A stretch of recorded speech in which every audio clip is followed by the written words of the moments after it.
እንዴት አመሻችሁ? ሁሉ ሰው ሰላም ነው?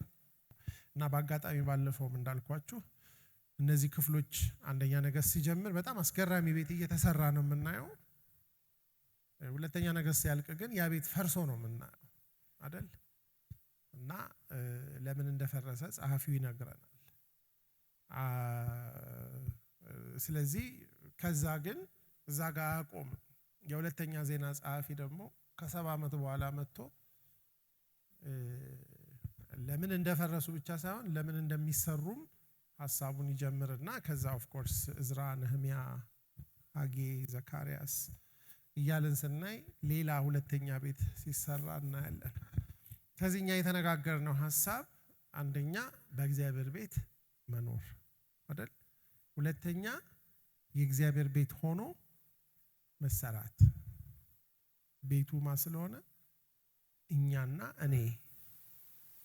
ሶስተኛው ግን ዝም ብዬ ምሰራ ብቻ ሳይሆን ይሄንን ቤት ምንም ማደርግ ምሰራ። ቤቱን ምን አድርጉ ይላል? ስሩ። ምን አይነት ቤት ነው የምትሰሩልኝ? ስለዚህ እግዚአብሔርን ቤት እንሰራለን፣ ቤት ሆነን እንሰራለን። ደግሞ በዛ ቤት ውስጥ ምን እናደርጋለን? እንኖራለን። ምናልባት እዚህ ላይ ክሪቲካል የሆነ ፒስ አለ። ያ ደግሞ የእግዚአብሔር ሚና ከኛ ጋር መኖር ብቻ ነው ወይ ስንል የመጀመሪያውን በጣም አስገራሚ ቤት የሰራው ሰለሞን እንደሆነ ታውቃላችሁ። ምንም እንኳን ዳዊት በዛ ውስጥ ትልቅ ሮል ቢኖረውም ዲዛይኑን የተቀበለ ብዙ ሪሶርስ ያከማቸ ስለ እግዚአብሔር ቤት ያለው ፍቅር በጣም ከፍተኛ የሆነ ሰው ነው። ሰለሞን ግን ይህንን ቤት ሰርቶ እንግዲህ መዝሙረ ዳዊት ላይ ምንም እንኳን መዝሙሮች ሁሉ በብዛት የዳዊት ቢሆኑም እነ ሙሴም እነ ሐጌ፣ ዘካርያስም እነ ሰለሞንም የዘመሯቸው መዝሙሮች አሉ። መዝሙር 127ን ብዙዎቻችን እናውቀዋለን። አጭር ከሚባሉ መዝሙሮች ውስጥ ነው። የማዕረግ መዝሙር ወይም ደግሞ ሶንግስ ኦፍ አሴንት። ብዙ ጊዜ በየዓመቱ ወደ ኢየሩሳሌም ወደ እግዚአብሔር ቤት እስራኤላውያን ከያሉበት ተሰብስበው ሲመጡ እየዘመሯቸው ከሚመጧቸው መዝሙሮች መካከል አንዱ ነው ይሄ መዝሙር። እና ይሄ መዝሙር ደግሞ ምናልባትም የተጻፈው በሰለሞን ነው ተብሎ ነው እንግዲህ የመጽሐፍ ቅዱስ አዋቂዎች የሚነግሩን። እና ይሄ መዝሙር ሲጀምር እግዚአብሔር ቤትን ካልሰራ ሰራተኞች በከንቱ ይደክማሉ። እና ይሄን ሐሳብ ያየናቸው ሐሳቦች ላይ መጨመር ኢምፖርታንት ነው። እግዚአብሔር ቤትን ካልሰራ ሰራተኞች ምን ያደርጋሉ? በከንቱ ይደክማሉ። ምን ማለት ነው? ሰራተኞች አይስሩ አይደለም መልእክቱ፣ ግን ያለ እግዚአብሔር ከሰሩ ምንድነው? ድካም ነው፣ ከንቱ ድካም ነው። ኢቭን እግዚአብሔር ደግሞ ከተማን ካልጠበቀ ጠባቂዎች በከንቱ ይተጋሉ። ምክንያቱም ጥበቃ ከማን ነው? እግዚአብሔር ነው። ስለዚህ እግዚአብሔር ይሄንን እኛ ተሰሩ የተባልነውንም ቤትነት ይሁን ስሩ የተባልነውንም ቤት ማን ነው የሚሰራው? እግዚአብሔር ነው የሚሰራው። ስለዚህ እኛ ከእግዚአብሔር ጋር የምንሰራንን የሚል ኮንሰፕት ጳውሎስም ይናገራል። ሕንፃ ናችሁ፣ እኛ ደግሞ ከእግዚአብሔር ጋር የምንሰራንን እና ይሄ ባለፉት 3 ሳምንት ያነሳነውን ሐሳብ ሙሉ ያደርገዋል። አሁን ኢየሱስ ክርስቶስ ባለፈው ሳምንት እንዳየነው ያን ሁሉ ካስተማረ በኋላ ይህንን ቃሌን ሰምቶ የሚያደርግና የማያደርግ ብሎ ከፍሎ የማያደርገውን ቤቱን አሸዋ ላይ የሰራ የሚያደርገውን ደግሞ ምን ይለዋል? ቤቱን በአለት ላይ የሰራ። ስለዚህ የማያደርግ ሰው ቃሉን የማያደርግ ሰው ማለት ከእግዚአብሔር ጋር ለመስራት ፈቃደኛ ያልሆነ ማለት ነው። እግዚአብሔር ቃሉን ካስተማረን በኋላ በዛ ቃል ሊሰራን ከኛ ጋር አለ። ስለዚህ ቤቱ በምንልበት ጊዜ እያንዳንዳችንንና ሁላችንን ወይም ህብረታችንንና ማንነታችንን እግዚአብሔር ይሰራል። አሁን ይሄ ነው ቁልፉ ነገር። አሁን እግዚአብሔር ጉብኝት ቢያደርግ፣ ተሐድሶ ቢያደርግ፣ ሪቫይቫል ቢያደርግ ማን ነው ዋናው ሰራተኛ? በሏ እግዚአብሔር ነው። ግን እግዚአብሔር የሚሰራው ከማን ጋር ነው? ከኛ ጋር፣ በእኛ ነው። አሁን ሁሌም ይሄ ዳይኮቶሚ ነው። አንደኛው ችግር ምንድነው? እግዚአብሔር ይስራ ብሎ ሰዎች ካልሰሩ እግዚአብሔር አይሰራም። ሁለተኛው ችግር ደግሞ ምንድነው? እሱ እግዚአብሔር አለ እኛን የምንሰራ ብሎ ደግሞ እግዚአብሔርን ችላ ያለ አንዳንድ ጊዜ ትልልቅ ሪቫይቫሎች እነሱና ከእግዚአብሔር ጋር ይጀመርና ሰዎች ምን ያደርጋሉ? ቴክ ኦቨር ያደርጉና መንፈስ ቅዱስ እየተገለለ መጨረሻ የሰው ስራ አልፎም የሰው ሃይማኖት ሆኖ ይቀራል። እያንዳንዱ ብዙ ዲኖሚኔሽኖችን ወደ ኋላ ሄዳችሁ ብታዩ ሲጀምሩ ሰዎች ከእግዚአብሔር ጋር የጀመሯቸው አስደናቂ የእግዚአብሔር የጉብኝት ምልክቶች ናቸው። ከሆነ ጊዜ በኋላ ግን እነዛ ነገሮች ወይ መጀመሪያ እግዚአብሔር በተጠቀመበት ሰውዬ ስም ይጠራሉ አይደል? ነው ብዙዎቹን አሁን ዲኖሚኔሽኖች ወደ ኋላ ብንሄድ ወይ የሰው ስም ነው የምናገኘው ወይ የጎላው እውነት። አሁን ሜቶዲዝም የሚባል ቸርች አለ አይደል? ሜቶዲስት ምን ይባላሉ እነሱ? ሌላ ስማቸው ዌስሊያንስ ይባላሉ። ዌስሊያን ማለት ጆን ዊስሌ የሚባል ሰውና ቻርልስ ዊስሌ የሚባል ዘማሪ ወንድሙ ስለጀመሩት ወይ ዌስሊያን ይሏቸዋል። ግን ደግሞ ሜቶዲዝም የተባለበት ምክንያት ጆን ዊስሌ በጣም ስትራቴጂክ እና ሜቶዲካል ነው በሚሰራው ስራ። the way ያንን ሪቫይቫል የመራበት መንገድ በጣም ፓወርፉል እና ኢምፓክትፉል ነው። እንዴት አድርጎ ከ10,000 በላይ ሌይ ፕሪቸሮችን ወይም ደግሞ እንደዚህ አማኝ ሰባኪያንን እንዴት አድርጎ አሰልጥኖ እንዴት የእንግሊዝን አገር ኢምፓክት እንዳደረገ ስታዩ፣ ስለዚህ እንደዛ ነው። ሜኖናይት ሜኖን ነው አይደል? ሉተራን በሏ ሉተር ነው። ፕሬስቢቴሪያን ካል ምንድነው እሱ? የአሰባሰብ የቸርቹ አድሚኒስትሬቲቭ ስታይል ነው። እንደዚህ ነው። ስለዚህ ምን ልላችሁ ፈልጌ ነው፣ እግዚአብሔር ቤትን ካልሰራ የሚለው በጣም ክሪቲካል ኤሌመንት ነው። ግን እግዚአብሔር የሚሰራው ደግሞ እኛ ተነስተን እስከሰራን ብቻ ነው። ሁሉንም ቤቶች ስናያቸው የመጀመሪያውን ድንኳን ሙሴ የደነኮነውንም ድንኳን ብናየው፣ ሰለሞን የሰራውንም ቤት ብናየው፣ በኋላና ሐጌ ወነ ዘሩባቤል የሰሩትንም ብናይ እግዚአብሔር ሰሪ ነው። እግዚአብሔር ይሰራል። እግዚአብሔር ቤቱን ይሰራል። እግዚአብሔር ህዝቡን ይሰራል። ይሄ እምነት በውስጣችን ሊሞላ ይገባል። የምንተማመነው የእግዚአብሔርን ጉልበት ነው። በኃይልና በብርታት አይደለም። በምንድን ነው? በመንፈሴ ነው። ምኑን ስለምን እያወራ ነው ዘካርያስ ያንን ትንቢት የተናገረው? ስለ እግዚአብሔር። ዘሩባቤል ዲስካሬጅድ ሆነ። የሆነ ቦታ ላይ ሲያቅተው ኃይልና ብርታቱ ሲከዳው ቤቱ የማይቻል መስሎ ነው። ድሮም እኮ በኃይልና በብርታት አይደለም። በምንድን ነው? በመንፈሴ። ኢያሱ ደግሞ በክስ ሲሰቃይ አድፋም ልብስ ለብሶ ይወዝ ዲስካሬጅ በሌላ ካህን ስለሆነ እሱ ራሱ በክስ የተመታ ካህን ነው እንኳን ለሌላ ሰው ሊሆን። እሱንም እግዚአብሔር ነው መግባትን እሰጥሃለሁ ያለው። አዲስ ጥምጥም አልብሱለት አይደል ያለው? አዲስ አድርጉ። ስለዚህ እግዚአብሔር ቤትን ካልሰራ ሰራተኞች በጣም የሚገርመው ምን ይላል? በማለዳ መገስገሳችሁ ከንቱ ነው ማለት በማለዳ አትገስግሱ ስነፉ ማለቱ አይደለም። ግን ምን ይላል? ለወዳጆቹ እንቅልፍን በሰጠ ጊዜ እናንተ የመከራን እንጀራ የምትበሉ ከተቀመጣችሁበት ተነሱ ይላል። ምን ማለት ነው? የሰው ትጋት፣ የሰው የፈለገ ልፋት፣ የሰው ፍቅሩም ደግነቱ፣ የሰው መልካምነቱም ቢሆን የእግዚአብሔርን ስራ አይሰራም። አሁን እኛ በመጥፎ ማንነታችን ብቻ አይደለም ተስፋ መቁረጥ ያለብን አይደል? በጥሩ ማንነታችን የኛ የማፍቀር አቅም ላይ ጊቭ አፕ ካላደረግን የእግዚአብሔር የማፍቀር አቅም አይሰራም።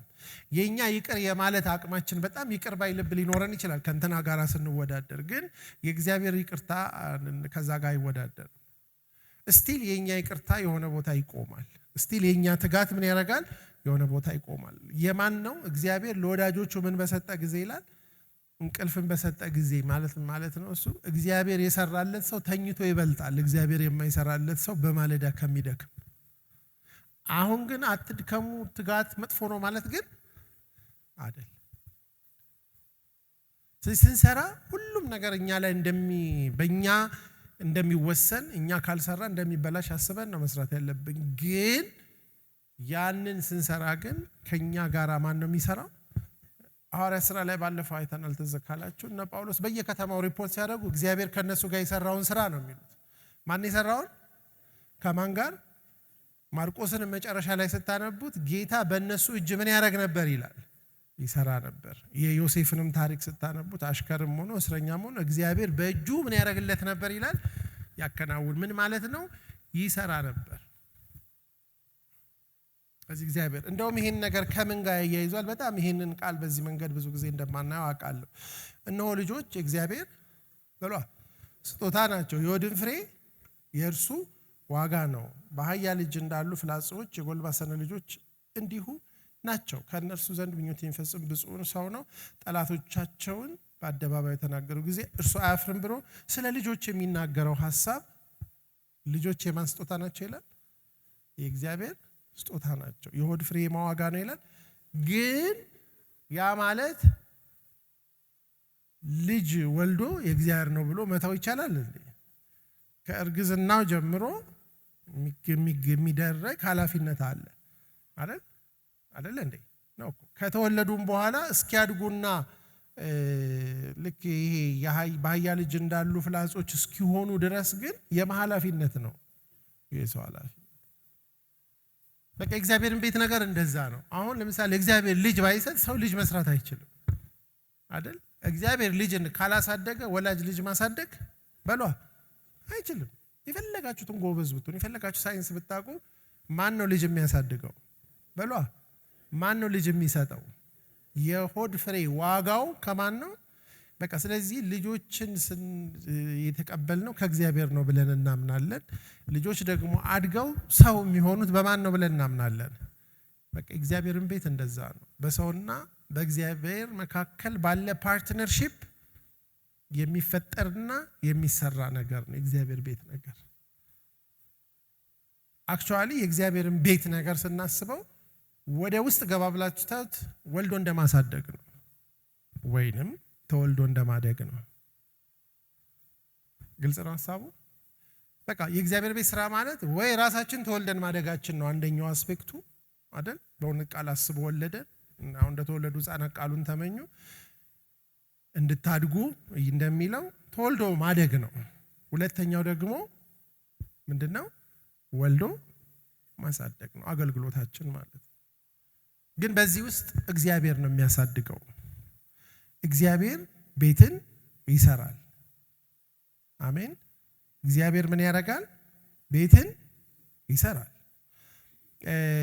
ለምሳሌ አንደኛ ዜና ከምናነበው ክፍል ውስጥ 17:10 ላይ ዳዊት ለእግዚአብሔር ቤት ለመስራት በጣም እንዴት እግዚአብሔር እኔ እዚህ ዝግባ ቤት ውስጥ እየኖርኩ እሱ ደጅ ያድራል ብሎ የእግዚአብሔር ቤት አልባነት በጣም ከንክኖት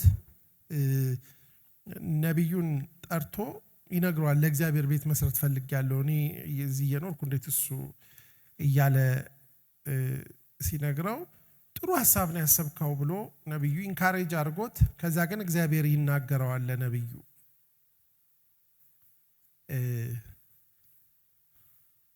ምንድነው የሚለው?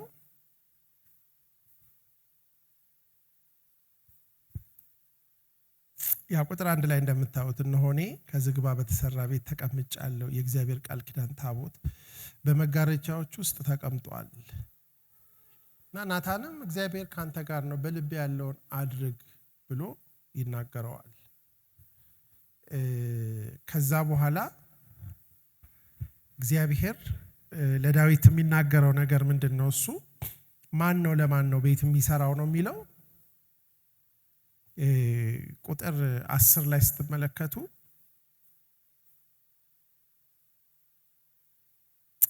ያው ናታን ብዙ ነገር ነው የሚነግረው። ከፍ ብላችሁ ስታነቡ አንተ መንጋውን ስትከተል በሕዝቤ በእስራኤል ላይ አለቃ ትሆን ዘንድ ከበግ ጥበቃ ወሰድኩ፣ በሄድክበትም ሁሉ ከአንተ ጋር ነበርኩ፣ ጠላቶችንም ከፊትህ አጠፋሁ፣ በምድርም ላይ እንዳሉ እንደ ታላላቆች ስም ለአንተ ስም አደርጋለሁ፣ ለሕዝቤም ለእስራኤል ስፍራ አደርግለታለሁ፣ ተክለውም አለው፣ በስፍራውም ይቀመጣል፣ ከዚያም በኋላ አይናወጥም። እንደ ቀድሞም ዘመንና በሕዝቤ በእስራኤል ላይ ፈራጆች እንዳስነሳውበት ጊዜ ግፈኞች ተመልሰው አያስጨንቁትም፣ ጠላቶችንም ሁሉ አዋርዳቸዋለሁ ብሎ እግዚአብሔርም ደግሞ ቤት እንዲሰራልህ እነግርሃለሁ። አሁን ጥያቄው ሲጀምር እኔ ለእግዚአብሔር ቤት ልስራለት ነው ዳዊት ያለው። እግዚአብሔር ደግሞ ናታንን መልሶ ሲልክለት ምን ይለዋል? ገና ከረኝነት ጀምሮ እኮ አሁን እስካለህበት ጊዜ ድረስ አብሬ ሆኜ ብዙ ነገሮችን አሳልፌ የሰራሁ አንተን ማን ነው? እኔ ነኝ። ካሁንም በኋላ ምን አደርግልሃለሁ? ቤትን እሰራለሁ።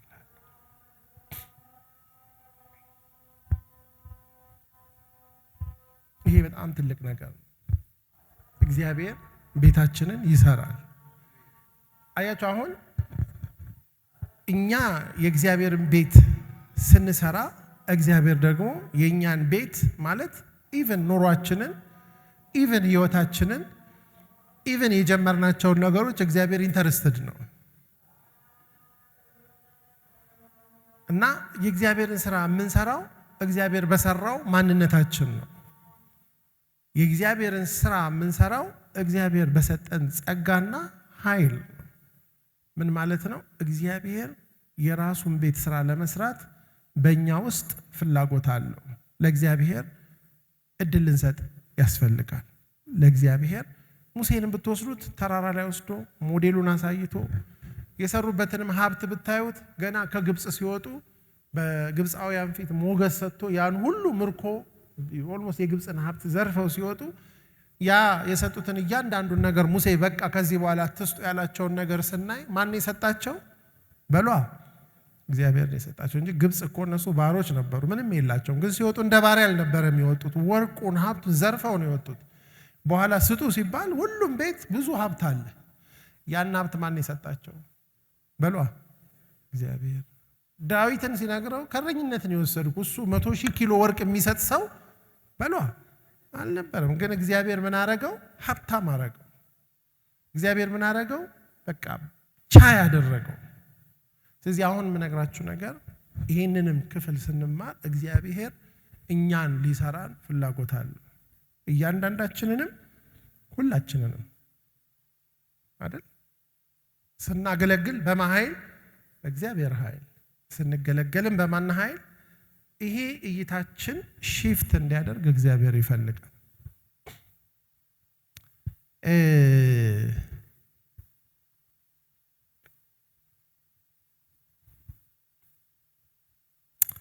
ምሳሌ 24 ከ3 እስከ 4 ስትሄዱ ስታዩ ቤት በጥበብ ይሰራል፣ በማስተዋል ይጸናል።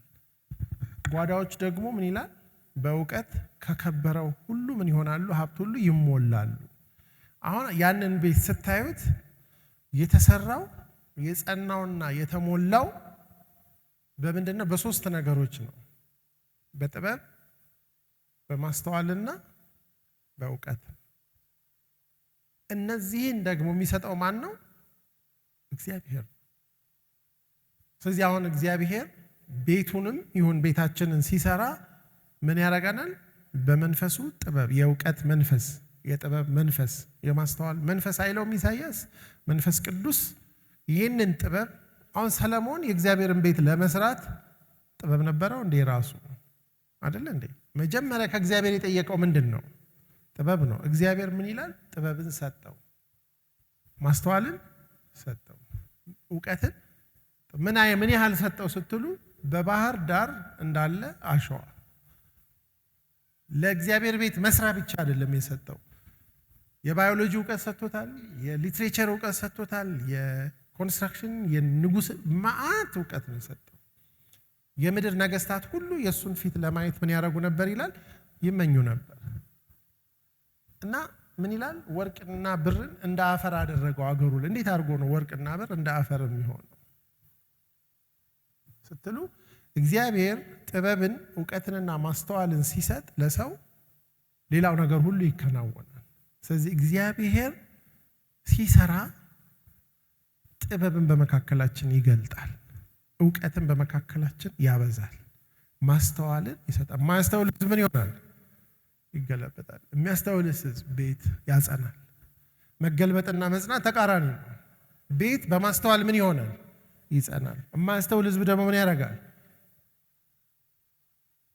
ይገለበጣል። እውቀት ምን ያደርጋል? ቤትን በሚያምሩን ሀብቶች ምን ያደርጋል? ይሞላል። ሕዝቤ ደግሞ እውቀትን ከማጣት የተነሳ ምን ሆኗል? ያጠፋል። አንዱ ይሞላል፣ አንዱ ምን ያደርጋል? ያጠፋል። ጥበብ ነው። ላይኛይቱ ጥበብ ይላል፣ ማንም ጥበብ ቢጎለው ይላል። ስለዚህ ምን ልላችሁ ነው? እግዚአብሔር ቤትን ሲሰራ እኛ ውስጥ ምኑን ይሞላል? ጥበቡን። እኛ ውስጥ ምኑን ይሞላል? ማስተዋሉን። እኛ ውስጥ ምኑን ይሞላል? የሙሴ ድንኳንም ሲሰራ እግዚአብሔር ጥበበኛ ሰዎችን ከመካከላቸው አስነሳ። በስም የጠራቸው ሰዎች ነበሩ፣ ግን በስም ባይጠሩም ከፈትል ጀምሮ እስከ ተለያዩ ነገሮች ድረስ እግዚአብሔር በሕዝቡ ላይ ሀብት ብቻ ሳይሆን ምንድነው ደግሞ የሰጠው? ጥበብ። መንፈስ ቅዱስ እኮ ከሚሰጣቸው ስጦታዎች መጀመሪያ የተቀመጡት እኮ የጥበብ ቃልና የእውቀት ቃል ነው። መንፈስ ቅዱስ ራሱ የምን መንፈስ ነው? የጥበብ መንፈስ። ስለዚህ እግዚአብሔር ቤትን ካልሰራ ሰራተኞች በከንቱ ይደክማሉ ማለት በሰው ጥበብ፣ በሰው እውቀትና በሰው ማስተዋል የእግዚአብሔር ቤት አይሰራም። እግዚአብሔር ደግሞ ይሄንን በመካከላችን ካበዛ በጣም ይገርማቸዋል። ለእግዚአብሔር ጥበብ የማይገዛ የለም። ለእግዚአብሔር ማስተዋል እጅ የማይሰጥ የለም። ስለዚህ እኛ እግዚአብሔር ቤታችንን እንዲሰራ ይሄ አስፈላጊ ነው። ምናልባት ዕብራውያን 3:4 ላይ ሄዳችሁ ስታዩ በጣም የሚገርም ቃል አለ። እያንዳንዱ ቤት በአንድ ሰው ተሰርቷል። ሁሉን ያዘጋጀ ግን ይሄ በጣም እኮ አስገራሚ ነው። ስለ ሙሴ ሲናገር ሙሴ እንደ ባሪያ በቤቱ ላይ ሁሉ የታመነ ነው፣ ኢየሱስ ደግሞ እንደ ልጁ ይልና ግን ምን ይላል? እያንዳንዱ ቤት ብናይ የሰለሞን ቤት እንላለን፣ የነ ዘሩባቤል እንላለን፣ በየዘመኑ የተሰሩ የሙሴ ድንኳን ሁሉን። ግን ይሄን ሁሉ እንኳን በየዘመኑ ያለውን የሆነ ሰው የሰራው ቢሆንም ሁሉን ያዘጋጀ ማን ነው? እግዚአብሔር። ስለዚህ አሁን በእኛም ዘመን ደግሞ እኛ ብንሰራ እያንዳንዳችን እግዚአብሔር ቢሰራን በመካከላችን እግዚአብሔር ቢገለጥ ሁላችንም የምንሰራው ስራ አለ። ግን ሁሉን የሚሰራው ማን ነው? በሏ እግዚአብሔር። ይሄ ቀላል እምነት እንዳይመስላችሁ። ሰው በቶሎ ከእግዚአብሔር እጅ የመንጠቅ ችሎታ አለው። ልክ ሲሳካ እግዚአብሔርን ጥሎ የመሮጥ ችግር አለበት ሰው። ሁሉም እግዚአብሔር የጀመረው ስራ የሚበላሸው ሰዎች እግዚአብሔርን ሲተኩ ነው። እውነት ነው። ያልተበላሸባቸውን ሰዎች አሁን መጽሐፍ በሰሞኑን የምናነበው ማለት ያልተበላሸባቸው እግዚአብሔርን ያልተው ኦዚያን እንኳን እግዚአብሔር በጣም ትልቅ ስም ሲሰጠው ምን ይላል? በቃ ሁሉን ነገር መሆን ፈለገ። ገብቶ በጣም ማጠን ጀመረና አረተው ይሄ አንተ አይደለም፣ ሁሉን የሚሆነው እግዚአብሔር ነው፣ ሰው ድርሻ ያለው ሲሉት እምቢ አለ። ወዲያውኑ ምን ወጣበት ይላል? ለምጽ።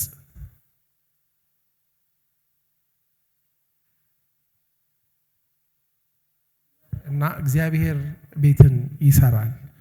እግዚአብሔር ቤታችንን የታመነ ቤትን ይሰራል። ሁለተኛ ሳሙኤል 7:11 ላይ የሚናገረው ኤሊ አስቸጋሪ በነበረበት ጊዜ ቤቱ ልጆቹ ባስቸገሩ ጊዜ እግዚአብሔር ለእኔ ለራሴ የታመነ ካህን አስነሳለሁ፣ ለዚህ ካህን ደግሞ የታመነ ቤትን እሰራለታለሁ። በጣም የሚገርማችሁ ነገር ሳሙኤል የአሮን ዘርም አልነበረም።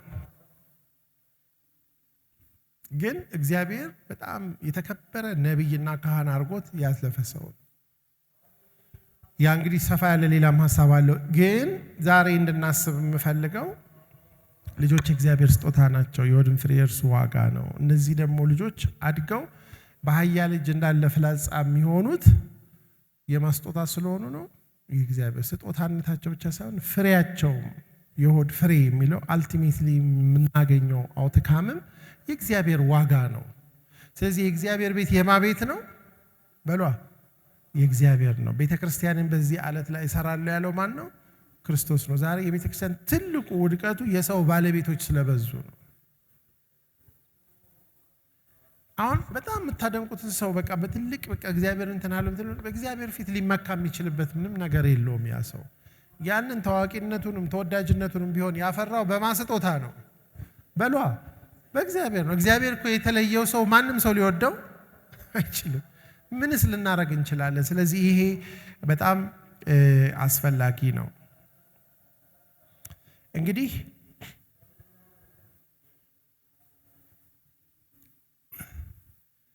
ምናልባት አንደኛ ቆሮንቶስ ምዕራፍ 3 ላይ ጳውሎስ ለቆሮንቶስ ሰዎች ያነሳውን ሐሳብ አድርጌ ይህን ሐሳብ ልጠቅልለውና የሚቀጥለውን ክፍላችንን አድርገን ትንሽ ሪፍሌክት እንድናረግ ጊዜ እንዲኖረን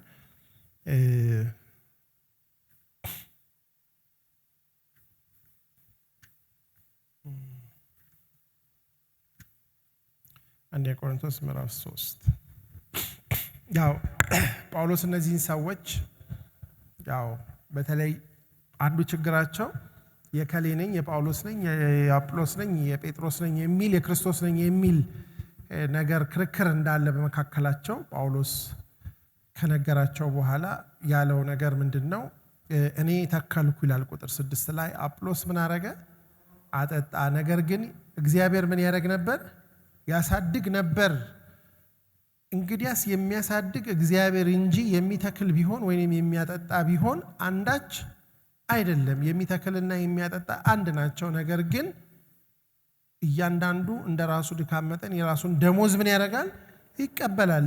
የእግዚአብሔር እርሻ ናችሁ፣ የእግዚአብሔር ሕንፃ ናችሁ፣ ከእርሱ ጋር አብረን የምንሰራንንና። አሁን ዛሬ የምናየው ክፍል የእግዚአብሔርን ቤት ከእግዚአብሔር ጋር የምንሰራንን ግን እኩያ ሰሪዎች አይደለንም። እግዚአብሔር እንደሰጠን እግዚአብሔር ሰሪ ብቻ ሳይሆን ደሞዝ ከፋዩ ማን ነው? በሏ እግዚአብሔር ነው። እኛ ምንድነን? ሕንፃ ነን። እኛ ምንድነን? እርሻ ነን። ግን እርሻ ውስጥ ደግሞ እርሻ ብቻ ሳይሆን ገበሬ ምንድነው? እግዚአብሔር ፈቅዷል እንድናጠጣ፣ እንድንዘራ፣ እንድናርስ። ይሄንን ዱዋሊቲ ወይም ይሄንን ፓራዶክስ፣ ይሄንን ተቃርኖ የሚመስል ነገር ማስታረቅ ነው ክርስትና። እነዚህ ሰዎች በጣም አሪፍ አገልጋዮችን ተሻሙና እኔ እንትና ነኝ አንዳንዶቹ ደግሞ አይ እኔ እንደውም የክርስቶስ ነኝ ብለው እሱንም አንድ መደዳ ውስጥ አስገቡ። ጳውሎስ ሲል ይሄ ስጋዊነት ነው። እነዚህ ሁሉ አሳይመንት የተቀበሉ ከእግዚአብሔር ጋር የሚሰሩ ብቻ ሳይሆን የሚሰሩም ሰዎች ናቸው። ከዛ በኋላ የምናየው ይሄንን ነው። ቁጥር 10 ላይ የእግዚአብሔር ጸጋ እንደተሰጠኝ መጠን እንደ ብልሃተኛ የአናጺ አለቃ መሰረትን መሰረትኩ፣ ሌላውን በእርሱ ላይ ያንጻል። እያንዳንዱ ግን በእርሱ ላይ እንዴት እንዲያንጽ ይጠንቀቅ። ከተመሰረተው በቀር ማንም ሌላ መሰረት ሊመሰርት አይችልም። እርሱ ማን ነው? ኢየሱስ ክርስቶስ ነው። ማንም ግን በዚህ መሰረት ላይ በወርቅ፣ በብር፣ በድንጋይ፣ በእንጨት፣ በሳር ወይንም በአገዳ ቢያንጽ የእያንዳንዱ ስራ ምን ያደርጋል? አገርማችሁም እግዚአብሔር ነው የሚሰራው ይልና ከዛ ሸርተት አድርጎ ይወስድና እኛንን የምንሰራው ለዛውም የምንሰራው ወይ በወርቅ ነው ወይ በአገዳ ነው ወይ በሳር ነው ወይ በእንጨት ነው ብሎ የኛም ስራ እግዚአብሔር በጣም ኢንተረስትድ ሆኖ እንደሚያየው ያያል። ምንድነው የሚለው? ከዛ በኋላ የእያንዳንዱ ስራ ይገለጣል። በእሳት ስለሚገለጥ ያ ቀን ያሳያል። የእያንዳንዱም ስራ እንዴት መሆኑን እሳቱ ይፈትነዋል። ማንም በእርሱ ላይ ያነጸው በክርስቶስ ላይ ማለት ነው ስራ ቢጸናለት ደሞዙን፣ የማንም ስራ የተቃጠለበት ቢሆን ምን ያደርጋል? ይጎዳበታል። ራሱ ግን ይድናል። ነገር ግን በእሳት እንደሚድን አሁን እንግዲህ በደንብ እንድንረዳ ነው። በቃ ስንሰራ እግዚአብሔር እያንዳንዱ ስራችን በእሳት ይፈተናል። አንዱ በምን እየተሰራችሁ ነው?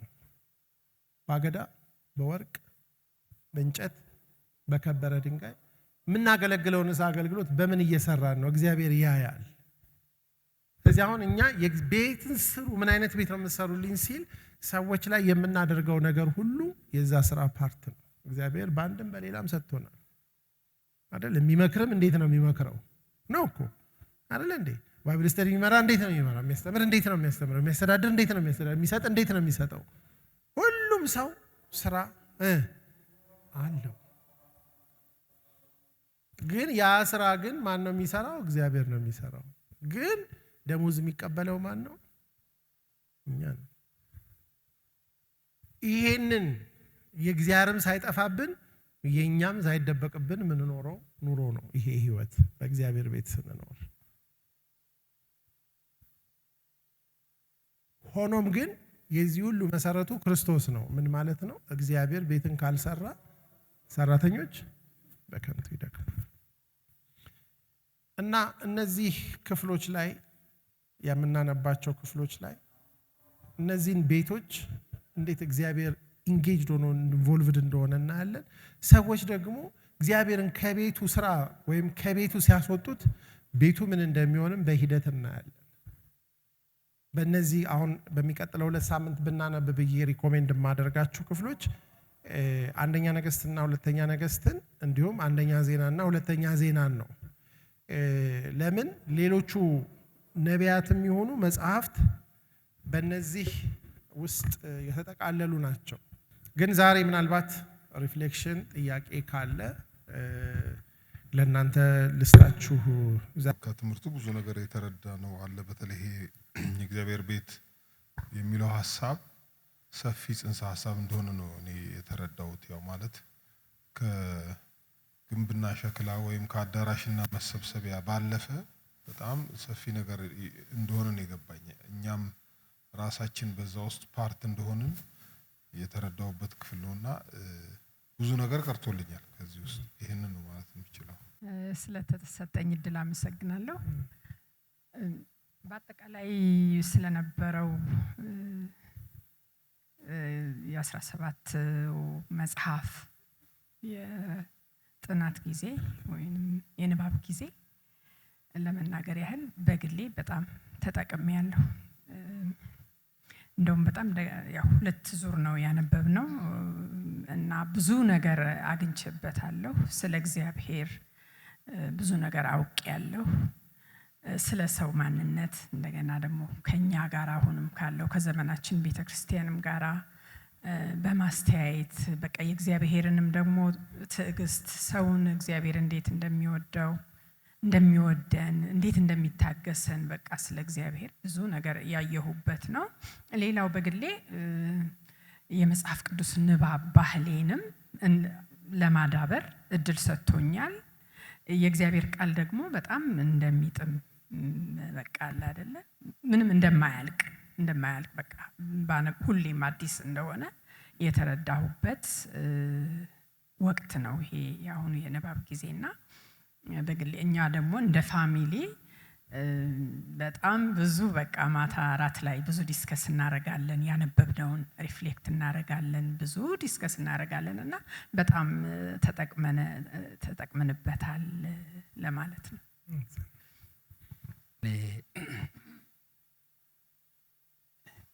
እኔ ኖርማል ያነበብኩት የነበረው ክፍል ላይ እግዚአብሔር ኖርማል በግሌ ያወቅኩበት እግዚአብሔር የምር ማለት ከእግዚአብሔር የምጠይቃቸው ከእግዚአብሔር ላወራቸው የምፈልገውን ነገር የማገኝበት ሌላ ቦታ አይደለም።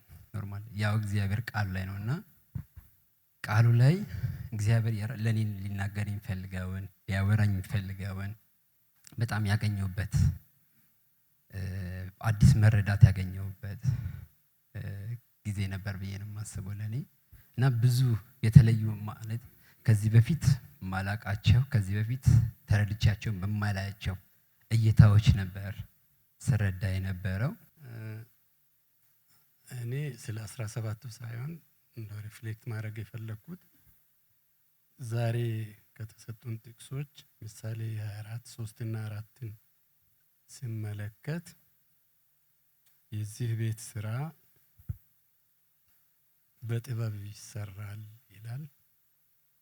እንደገና በማስተዋል ይጸናል። ቤቱ ከተሰራ ከጸናና ስታብሊሽ ከተደረገ በኋላ በእውቀት ደግሞ ከከበረውና ካማረው ሀብት ሁሉ ጓዳዎች ይሞላሉ የሚለው ነገር በደንብ ኢምፕሬስ አድርጎኛል። ምክንያቱም ምንድነው ዛሬ ስለዚህ ጉዳይ የምናወራበት ጊዜ ስለነበር ማስተዋል፣ እውቀት እነዚህ ሙሉ ነገሮች ምናልባት ይህንን ጊዜ ስናሳልፍ በእነዚህ ነገሮች ላይ በደንብ ትኩረት ብንሰጥ መሰረት መጣሉም መስራቱም እንደገና ማጽናቱም እንደገና አስፈላጊውን የሚያስፈልገውንም ምንድነው በረከትን በለው ሁሉም ነገር እዛ ቤት የሚያስፈልገው ነገር እውቀት እነዚህን 3 ነገሮች በደንብ አድርገን በዚህ ሂደት ውስጥ ብናይ የሚል ነገር አሳስቦኛል። ቀንም ተነጋግረን ስለነበር በዚህ ጉዳይ። እሺ አመሰግናለሁ። እኔም ስለ 17ቱ የመጽሐፍት ንባብ ትንሽ ለመናገር ብዬ ነው። እንግዲህ በልጅነቴ ነው ጌታን ያገኘሁትና ኦልሞስት ወደ 36 ዓመት ይሆነኛል በጌታ ቤት። መጽሐፍ ቅዱስ አነባለሁ ግን አንዳንድ የሚከብዱኝ መጽሐፎች አሉ። ለምሳሌ ዳንኤል፣ ሕዝቅኤል የግድ ማንበብ ስላለብኝ አነባቸዋለሁ እንጂ አይገቡኝም ነበር። አሁን ግን ይሄ ፍሎ ባለው መልክ በተሰጠን አሳይመንት በኩል ሳነበው ግን በደንብ ነው የገባኝ። በጣም ሐሴት እያረኩ ነው ያነበብኩት እና እስከ ዛሬ የት ነበርኩ እንደ አዲስ ክርስትናን እንደ አዲስ ያየሁበት ነውና ለኔ በጣም ኢንጆይ አድርጌው ነው። በጣም ሐሴት አድርጌ ነው ያነበብኩትና አንተንም ጌታ ይባርክ። በእውነት ይሄ ትልቅ እድል ነው። አሁን ቅድም እንደተናገርከው ቴዎሎጂ እንደመማር ነው ማለት እዛ ኮሌጅ ውስጥ አንግባ እንጂ ሲሪየስሊ ይሄንን ትምህርት ከተከታተልን ወረቀት ላይ ኖረን ይችላል፣ ግን መጽሐፍ ቅዱስ ላይ ስለ እግዚአብሔርን ማወቅ የሚለውን ነገር በጣም እንጠቀማለንና በዚሁ አጋጣሚ ሌሎችንም ኢንካሬጅ አደርጋለሁ። ይሄ ትልቅ እድል ስለሆነ ከፍለን ሳይሆን ሳምሃው እየተከፈለን በሚመስል ሁኔታ ነው እግዚአብሔር ሊያስተምረን ይሄን እድል የሰጠንና እዚህም ያለነው እንድንጠቀም ወደዚህ ጉባኤ ያልመጡትም ደግሞ መተው ኦንላይንም እንደ ሁኔታው ግን ተጠቃሚ ብንሆን። እኔ መጨረሻ ላይ የመጀመሪያውንም አንብቤ ጨርሻለሁ። ሁለተኛው ላይ 60 እንዲሞላ ፍላጎቴ ነው እንድንማር ባይሞላም ግን ግድ አልነበረኝም እውነት ለመናገር ምክንያቱም ተጠቅም ያለው በቃ ካሁን በኋላ በራሴ በዚሁ ስቴፕ መሄድ እንደምችል ገብቶኛልና በጣም ተጠቅም ያለው ጌታ ይባርክ። አመሰግናለሁ። ሳልጠይቅ ወጣ በጣም እንትን ይለኛል ቢያስብ ነው እና ውስጤ በጣም መጀመሪያ ላይ ስለ ትምህርቱ በጣም ልናመሰግን እንፈልጋለን። ብዙዎቻችን ማስበው በቃ ወደ እግዚአብሔር ቃል በጣም ዳይቭ ማድረግ እንፈልጋለን፣ ግን አትሊስት ጋይድ የሚያደርግ ዲሲፕሊን እንድንሆን ምናምን ዴዲኬትድ እንድንሆን የሚያደርግ ስትራክቸሩ ስላልገባው እኔ ፐርሰናሊ እና ቴንኪዩ ለማለት ነው። ሲቀጥል ደግሞ ጥያቄ ላይክ አንዳንድ ጊዜ እግዚአብሔር ቤት ሆኖ መሰራት በሚለው ሀሳብ ላይ ደግሞ ወደ እግዚአብሔር ቃል ስንጠጋ አንዳንዴ እግዚአብሔር ኤክስፖዝድ እንደሚያደርግ አስባለሁ። ላይክ ያልነበሩ ይሄ አላ ጀስት ላይክ ድሮ በጣም ጥሩ ሰዎች ነን ብለን እናስባለን ምናምን ደሞር ዳይቭ ስናደርግ ላይክ ለካ አይደለንም አይነት ነገር እና ብዙ ከዛም በላይ ብዙ ነገሮች በጣም ብዙ ኤክስፖዝድ እንሆናለንና እንዴት አንድ ፐርሰን በእንደዚህ አይነት ኤክስፖዠር ዲል ማድረግ ይችላል? ላይክ ይሄ አፍተር ኤክስፖዠር የሚመጣ ሼም አለ እና እሱ እንዴት ዲል ማድረግ ይችላል? አይ ቲንክ በጣም ጥሩ ጥያቄ ነው። እንግዲህ የእግዚአብሔር ቃል ብርሃን ስለሆነ ሳይገልጥ አይጀምርም። ብርሃን ነው፣ ሁሉን ነገር ይገልጣል እና ከዛ ግን የገለጠውን ነገር ሁሉ ያው እግዚአብሔር አክሰፕት እንደማያደርገው እኛም እናውቃለን፣ እግዚአብሔርም ያውቃል። ከዛ ደግሞ የእግዚአብሔር ቃል እሳት ስለሆነ የማይጠቅመውን ነገር የማቃጠል አቅም አለው፣ ፓወር አለው ውስጥ። እኛ የምንጥረው ጥረት ብዙ አይደለም። እኛ ፈቃደኛ ከሆነ የእግዚአብሔር ቃል ገለባውን ቆሻሻውን የማቃጠል ኃይል አለው፣ ሰዎችን የማንጻት ኃይል አለው። የእግዚአብሔር ቃል እንደ ውሃም ስለሆነ ያልወደድነውን ነገር ያነጻል። አንዳንዴ ደግሞ በጣም ጠንካራ አስፔክታችንን ዲስከቨር እናደርጋለን። ያው መዶሻ ነው የእግዚአብሔር ቃል፣ ያንን ደግሞ ይሰብረዋል። እና አንዳንዴ ደግሞ በጣም ያቆስለናል የእግዚአብሔር ቃል መጀመሪያ። ከዛ ግን ያው መድኃኒት ስለሆነ እሱ ራሱ ነው መልሶ የሚፈውሰው። እና አልቲሜትሊ በእግዚአብሔር ቃል ውስጥ እርሱ ሰብሮናልና እርሱ ይጠግነናል የሚል ቃል አለ። እና በእግዚአብሔር ቃል ውስጥ ፍርድ ብቻ ሳይሆን ምህረት አለ። የእግዚአብሔር እውነትም ያለውን ያህል የእግዚአብሔር ደግሞ ፍቅርም አለ በዛ ቃል ውስጥ።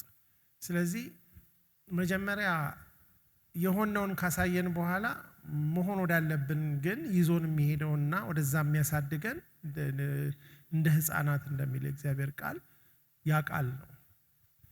ስለዚህ ይሄ ቃል አንድ ነገር ብቻ አይደለም፣ በእግዚአብሔር እጅ ሁሉንም ነገር መሆን ይችላል። መንፈስ ቅዱስ ደግሞ ይህንን ቃል የት ጋር ማላይ እንዴት አፕላይ ማድረግ እንዳለበት ያውቃል። ትልቁ ጥያቄ ምንድን ነው? እንዴት እንደሆነ እናቅና ሸሽተን ከሄድን ግን እግዚአብሔርን ለመስሪያ ጊዜ አንሰጠው። እዛው መቆየት አለብን ከቃሉ ጋር as you stay longer። አንዳንዱን ነገር አንቺ አታውቂውም። የሆነ ሰው የዛሬ 5 ዓመት ወይም የዛሬ 1 ዓመት ያየሽ ሰው ባንቺ ላይ ያለው ለውጥ በጣም ማሲቭ ይሆናል። እግዚአብሔር የሚወደውን መውደድ፣ እግዚአብሔር የሚጠላውን መጥላት፣ እግዚአብሔር የፈቀደውን ማድረግ፣ እግዚአብሔር የማይፈቅደውን ነገር ደግሞ እምቢ ማለት ትጀምሪያለሽ በህይወትሽ ውስጥ እና ዲፍረንሱ በጣም እየጨመረ ይመጣል። ግን እንደ ንጋት ብርሃን ነው የሚጨምረው። ሙሉ ቀን እስኪሆን ድረስ እየጨመረ ነው የሚሄደው። የጻድቃን መንገድ እንደሱ ነው መጽሐፍ ቅዱስ የሚለው። ፕሮግሬሲቭሊ መለወጥ ማደግ ይመጣል። ግን ትዕግስት ይፈልጋል። እና እግዚአብሔር ደግሞ በቃሉ ካስተማረን በኋላ የሚንስ ኦፍ ግሬስ የሚባሉ ነገሮች አሉ። ለምሳሌ ቃሉ በጣም ትዕግስት የሌለሽ ሰው እንደሆነ ካሳየሽ ከዛ እግዚአብሔር ወደ ትዕግስት ትምህርት ቤት ሲያስገባሽ በቃ በጣም አስቸጋሪ ሰዎችንና አስቸጋሪ ሁኔታዎች በህይወትሽ መምጣት ይጀምራሉ። ካልሸሸሽ ትዕግስተኛ ሆነሽ ትወጫለሽ። እንደሱ ግልጽ ነው በከፊል እሺ። አክቹአሊ ብዙ ተምሬበታለሁ ከመጀመሪያ አንስቶ ባለው እንትን ላይ ማለት ነው።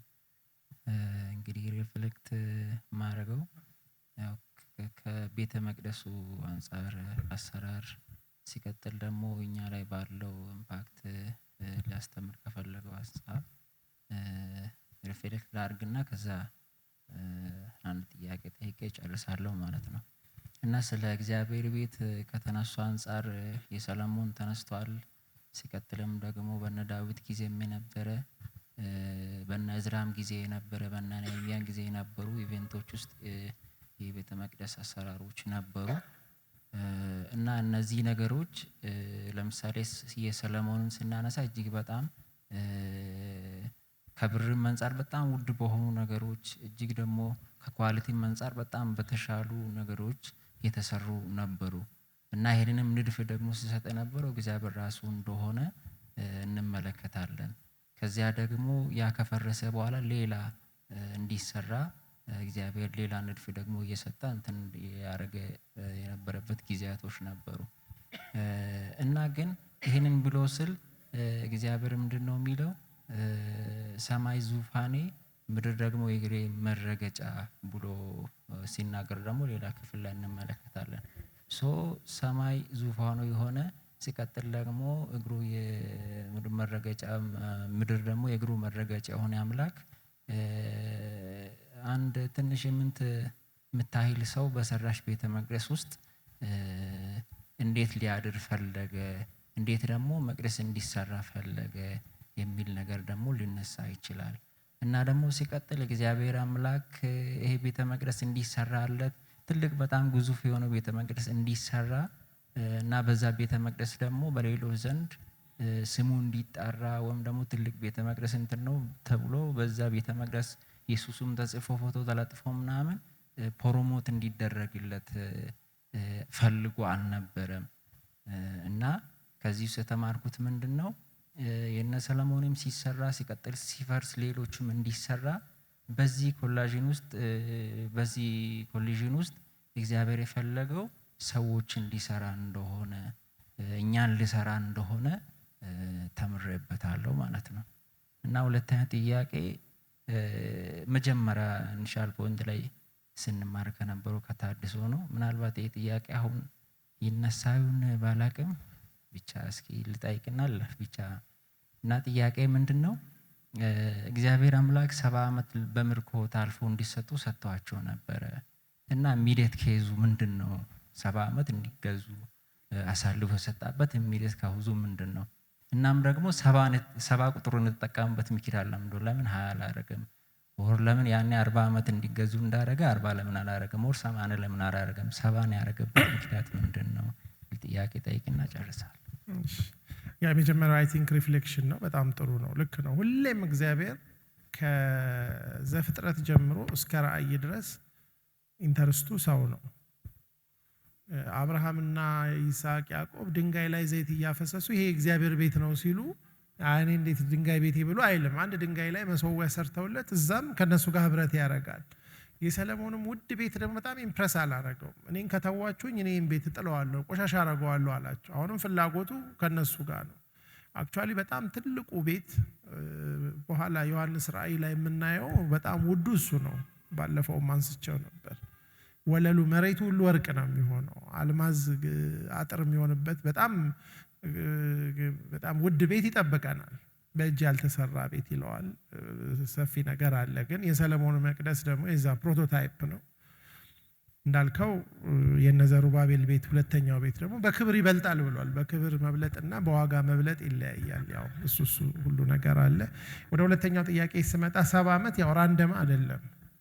ምንድነው እስራኤላውያን በየ7 ዓመቱ ምድሪቱን ለ1 ዓመት እንዲያሳርፉ ተነግሯቸው ነበር።